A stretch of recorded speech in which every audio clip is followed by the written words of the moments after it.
এই রোডটা দিয়ে যতবারই যাই আমার মনে হয় যে না, একটু দাঁড়াই একটু দাঁড়াই, মানে এত সুন্দর, এত নিরিবিলি, দেখলে বুঝতে পারবেন। বা আমার পেছনেও একটা সুন্দর, এই যে খালের মতো জায়গা। এরকম জায়গায় আসলে আসলে মন ভালো না হয় উপায় নাই।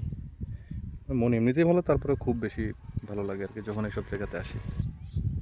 আর যেহেতু শরৎকাল, সো সো আকাশ আসলে এখন অনেক বেশি ক্লিয়ার থাকে এবং পরিষ্কার থাকে। আমি আপনাদেরকে একটু আকাশটা দেখাই।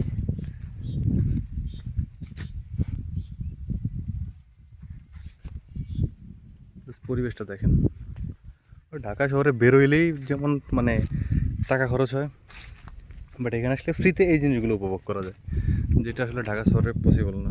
কারণ ঢাকা শহর মানেই টাকা খরচের কারখানা। That's the view.